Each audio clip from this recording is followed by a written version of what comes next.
오늘은 11월 첫째 주일입니다.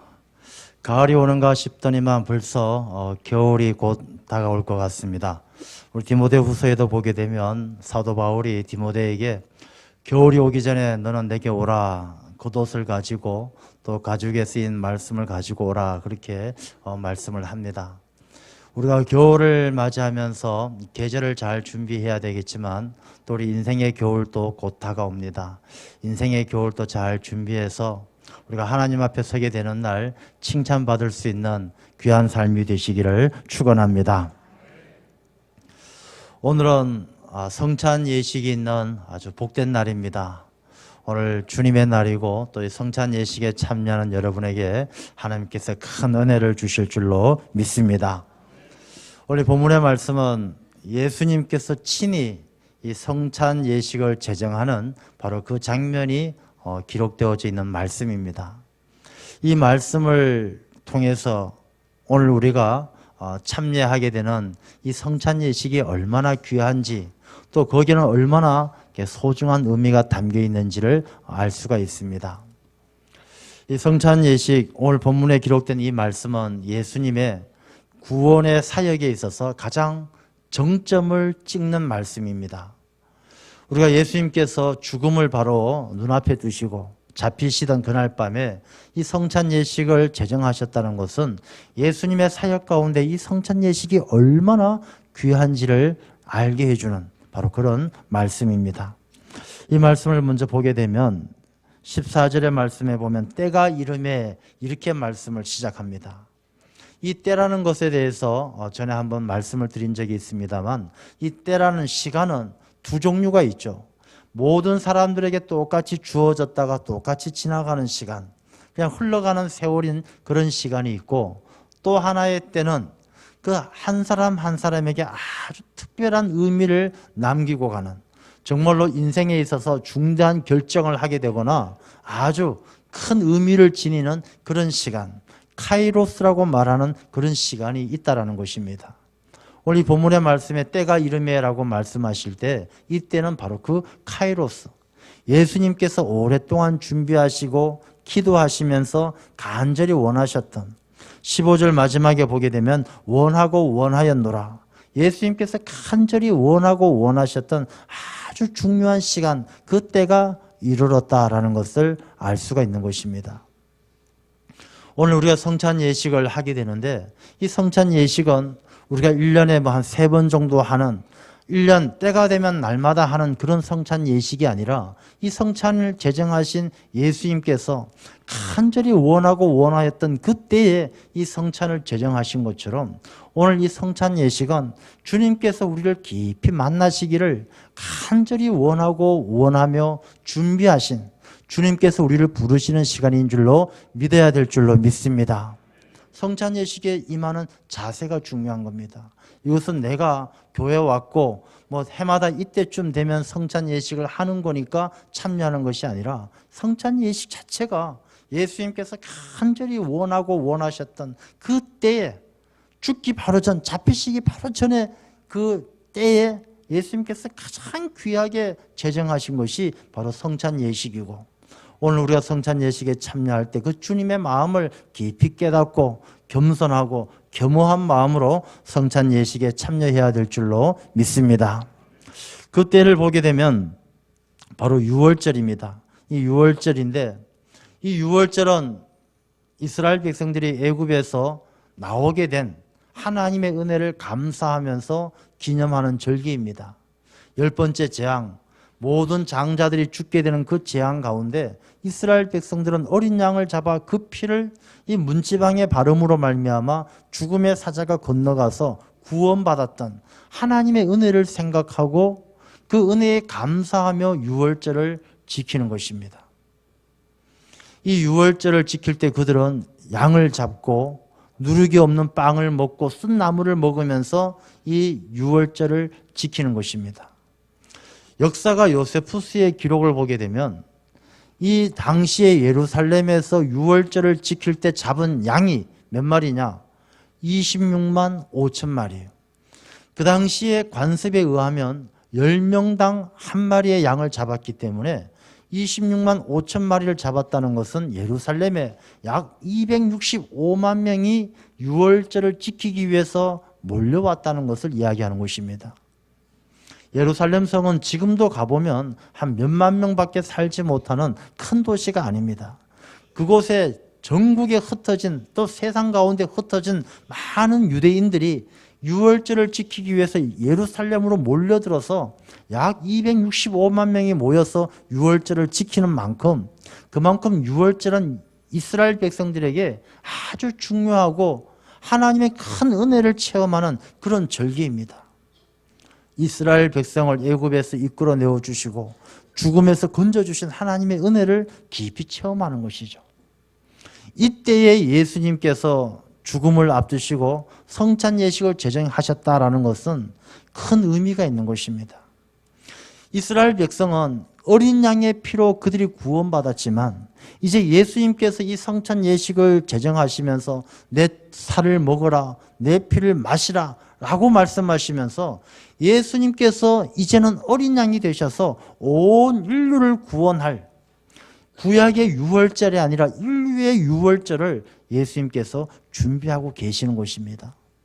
이 성찬의 의미가 얼마나 귀합니까?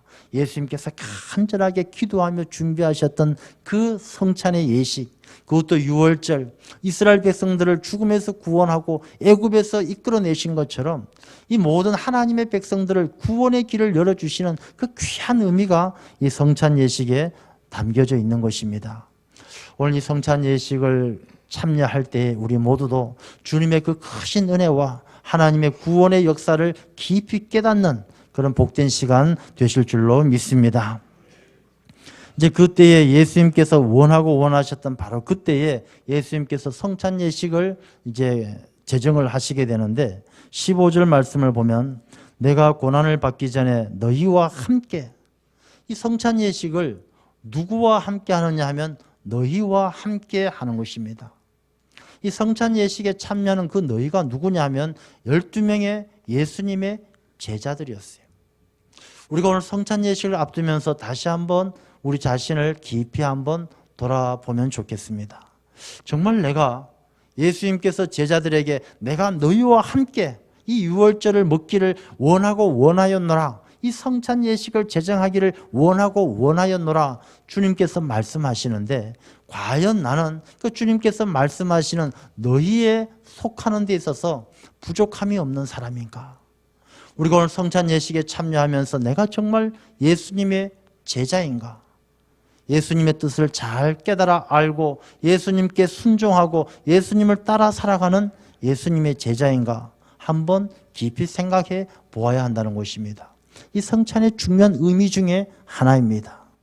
이 당시에 예수님께서 이제 고난을 당하기 전에, 죽기 전에, 잡혀서 죽으시기 전에 이 마지막 만찬을 하시는데, 이 마지막 만찬을 하기 위해서 초청해야 될 사람들이 인간적으로 생각한다면 얼마나 많겠습니까?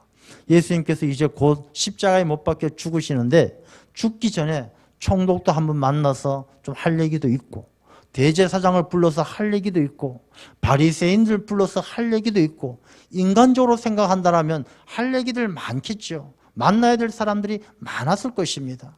그러나 예수님은 그런 인간적인 관점이 아니라 예수님께서 그 피와 살의 의미를 깊이 깨닫고 그 피와 살을 먹고 마시면서 예수 그리스도와 연합되어져서 주님을 본받아서 주님께서 이 땅에서 감당하셨던 그 사역을 본받아 감당할 제자들과 함께 성찬 예식을 거행하셨다는 것을 우리가 잘 보아야 하는 것입니다. 예수님은 이 땅 가운데 귀하게 쓰시는 분들이 세상에서 잘난 사람이 아니라 바로 제자들처럼 예수님을 믿고 순종하고 따르는 자들을 주님께서는 찾고 계신 줄로 믿습니다. 오늘 우리가 성찬 예식에 참여하면서 내가 참된 제자임을 다시 고백할 수 있는 그런 은혜의 시간이 되어야 할 줄로 믿습니다. 이제 이 성찬 예식을 참여하는 이 제자들의 모습을 생각하면서 그런 생각을 해보게 됩니다. 예수님께서 이 성찬 예식을 준비하실 때 있어서 떡도 준비하셔야 되고 포도주도 준비하셔야 되고 그 방도 준비하셔야 되었을 터인데 누군가가 섬기는 손길이 있었다라는 것을 우리가 알 수가 있는 것이죠. 예수님의 제자가 12명이었지만 예수님의 사역 가운데 수많은 이 동력의 손길들이 있었다는 것을 우리가 잘 압니다. 예수님께서 예루살렘에 들어가실 때에 나귀 새끼가 필요할 때에 제자들이 가서 주께서 쓰시겠다 하니까 두말 없이 나귀 새끼를 내어주었던 그 나귀 주인의 헌신과 섬김, 이름도 없이 빛도 없이 섬겼던 그 모습, 옥합을 깨고 예수님에게 나드 향유를 부어드렸던 그 여인, 이 수많은 예수님의 사역을 도와주었던 수많은 숨어있는 제자들이 있었다라는 것을 오늘 본문의 말씀을 통해서도 짐작할 수가 있는 것이죠. 예수님께서 성찬 예식을 제정하는 그때에 이들을 섬겼던, 이 모든 일들을 준비했던 그 숨겨졌던 손길들이 있었기 때문에 이 성찬 예식이 제정되어 질 수가 있었다라는 것입니다. 우리가 이 성찬 예식에 참여하면서 나는 과연 주님께서 이 땅에 오셔서 주님의 비전이 무엇입니까? 주님께서 이 땅에 오신 이유가 아버지의 뜻을 이루시기 위해서죠. 내 뜻대로 마옵시고 아버지의 뜻대로 하옵소서.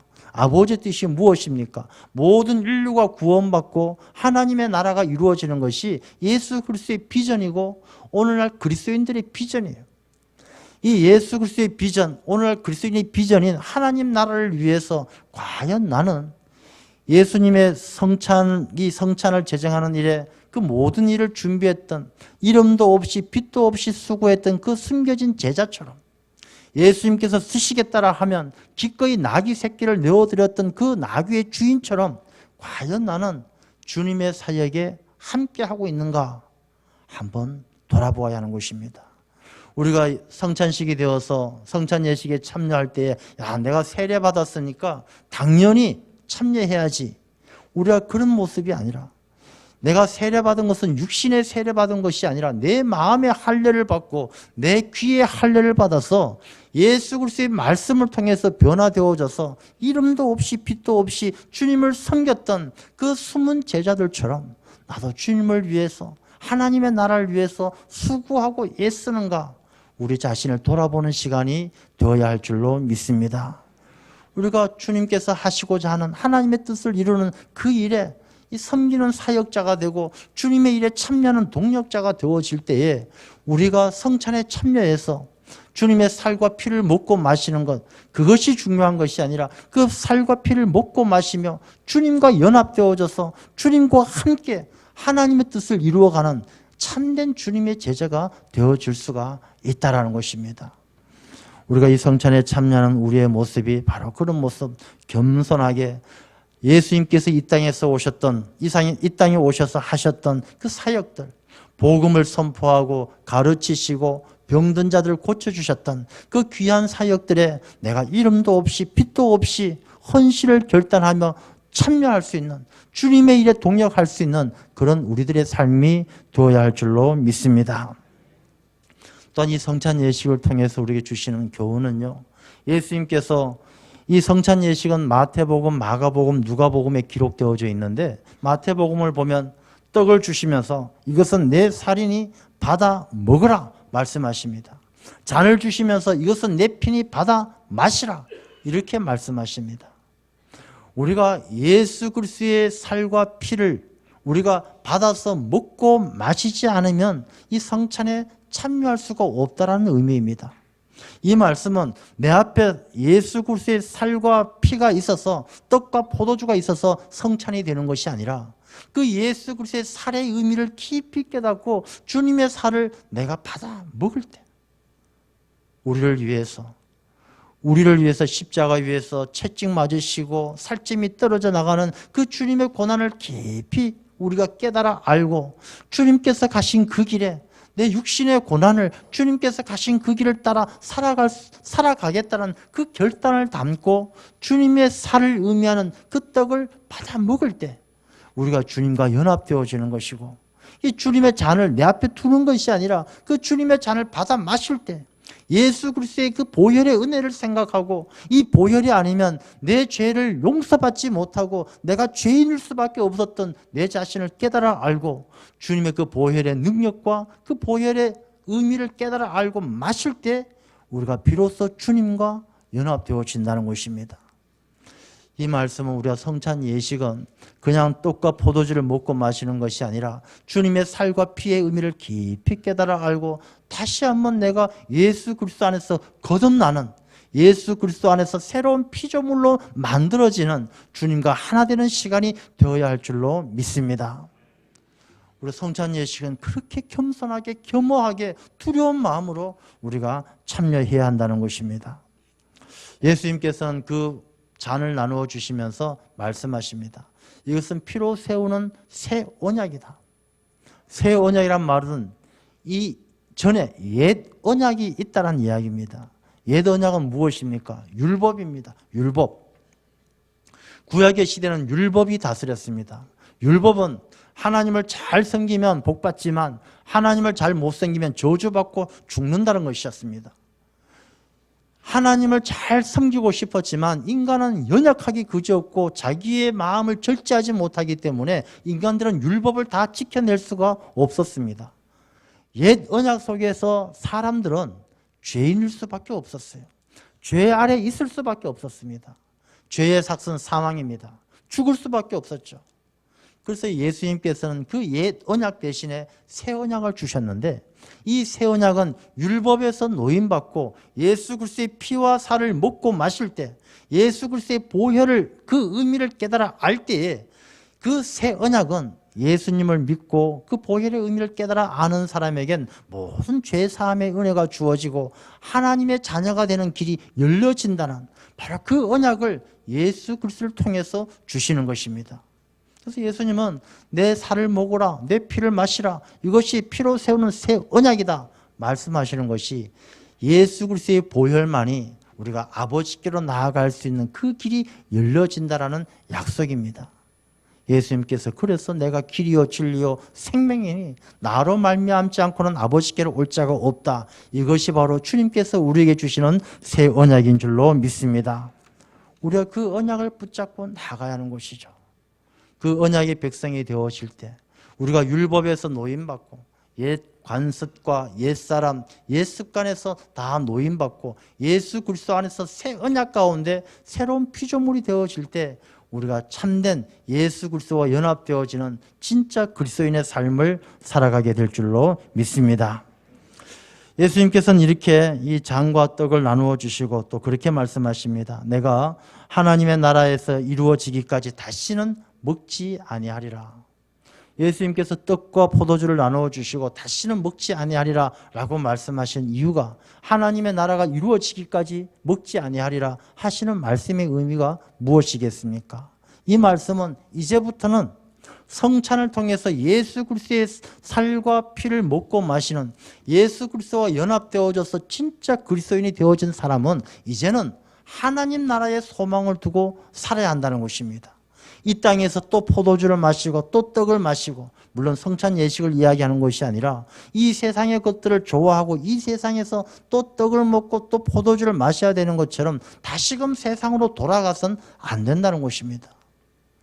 우리가 성찬 예식을 통해서 예수 그리스도의 피와 살을 먹고 마시는 자들은 하나님의 나라가 임하기까지 다시는 먹지 아니하리라 말씀하시는 것은 진짜 그리스도인이 되고 예수 그리스도와 연합되어진 우리의 삶은 이제는 하나님의 나라가 임할 때까지 하나님 나라의 소망을 두고 하나님 나라만 바라보며 살아야 되는 것이지 다시 세상의 죄악 구덩이 속에 떨어져선 안 된다라는 것을 말씀하고 있는 것입니다.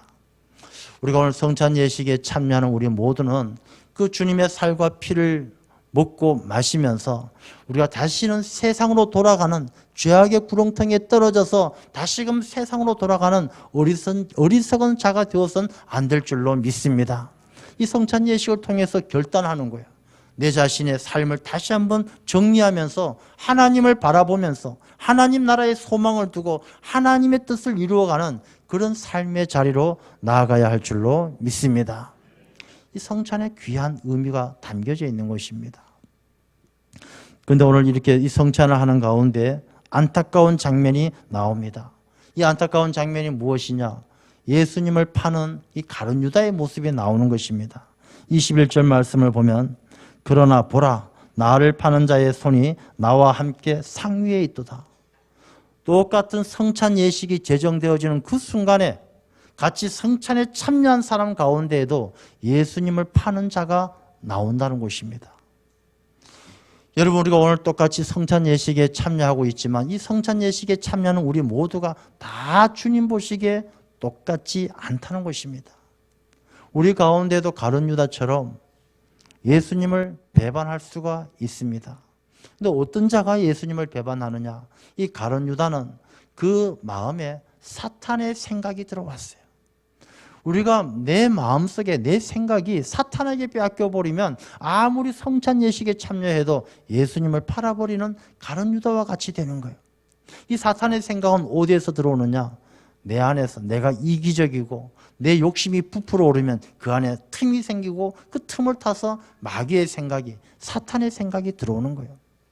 우리가 성찬 예식을 참여할 때 다시 한번 내 신앙과 내 마음을 잘 다스려서 우리가 마귀의 생각, 사탄의 생각이 틈타지 못하도록 내 마음을 더욱더 힘써 지켜야 할 줄로 믿습니다. 성찬에 귀한 의미가 담겨 있는 것입니다. 그리고 이 성찬 가룟 유다를 보게 되면 참 안타깝죠. 가룟 유다가 원래 나쁜 사람은 아니었어요. 가룟 유다가 얼마나 예수님을 잘 따르고 훌륭하고 똑똑했습니까? 회개를 맡을 정도로 아주 똑똑한 사람이었어요. 열심히 있었어요. 그렇지만 그 가룟 유다가 마음속에 마귀의 생각이 들어오고 욕심에 절제하지 못하니까, 욕심을, 이기적인 생각을 절제하지 못하니까 그렇게 넘어지게 되는 것입니다. 우리가 가까운 사람들을 믿을 수 있는 것이 아닙니다. 사람이 사람을 믿어서는 안 되는 거예요. 우리가 남편을 믿고 아내를 믿고 자식을 믿어서는 안 되는 거예요. 아이고, 목사님, 가족끼리 안 믿고 어떻게 삽니까? 가족끼리는 사랑하는 거예요. 남편은 사랑하고 아내는 사랑하고 자녀는 사랑하고 부모님은 사랑의 대상이지 믿음의 대상이 아니란 것입니다. 사람은 믿음의 대상이 될 수가 없어요. 예레미야서 17장에 보게 되면 사람을 믿고 의지하는 자는 사막의 떨기나무같이 된다라고 말씀을 하십니다. 하나님을 믿고 의지하는 자는 물가에 심겨진 나무처럼 잎이 무성하고 결실이 그치지 아니하고 큰 복을 받는다고 말씀하십니다. 우리가 모든 이웃들을 사랑하고, 예수님께서도 하나님께서도 내 이웃을 사랑하라 그랬지 내 이웃을 믿으라고 이야기하지 않았죠. 우리가 내 이웃, 내 가족들을 믿음의 대상이 아니라 사랑의 대상으로 생각을 해야 되는 것입니다. 이 말씀의 의미가 무엇이냐? 가룟 유다처럼 우리 주변에도 실수하는 사람이 있고 우리가 그 신앙을 저버리는 사람들이 나올 수가 있습니다. 똑같이 예수님과 같이 성찬에 참여하고 똑같은 접시에 손을 넣었던 가룟 유다가 예수님을 파는 것처럼 그렇게 예수님을 등지고 신앙을 잃어버리는 사람들이 나올 수가 있습니다. 그렇지만 그 사람들을 우리가 저주하고 욕할 것이 아니라 사랑의 마음으로 품어야 될 대상, 끝까지 복음을 전하고 사랑해야 될 대상이라는 것입니다. 왜? 예수님께서 오늘 본문을 통해서 보여주시는 거예요. 예수님께서 가룟 유다에게 너 꼼짝 마라. 너 날 팔아먹으려고 했지. 너 혼날 줄 알아. 예수님께서 그렇게 말씀하시는 것이 아니에요. 예수님께서 가룟 유다에게 너 이 중에서 나를 팔 자가 있다라고 말씀하실 때 예수님은 가룟 유다에게 기회를 주시는 거예요. 너 그 마음속에 있는 사탄의 생각을 버리고 사탄과 싸워서 영적 전쟁에서 이겨내고 회개하고 그 악한 의도를 버려라. 예수님께서 기회를 주시는 거예요. 가룟 유다를 사랑하기 때문에 기회를 주시는 거예요. 그렇지만 이 가룟 유다는 그 영적 전쟁에서 이겨내지 못하고 그 마음의 완악함을 이겨내지 못하고 예수님을 팔게 되는 것이죠. 여러분, 우리 가운데에도 가룟 유다 같은 사람이 있어요.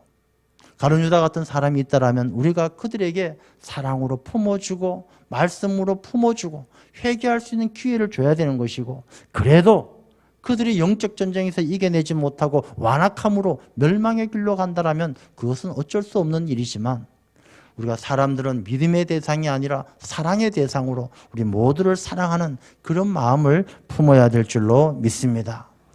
이 성찬 예식을 제정하는 본문의 말씀에 이런 귀한 의미들이 담겨져 있는 것입니다.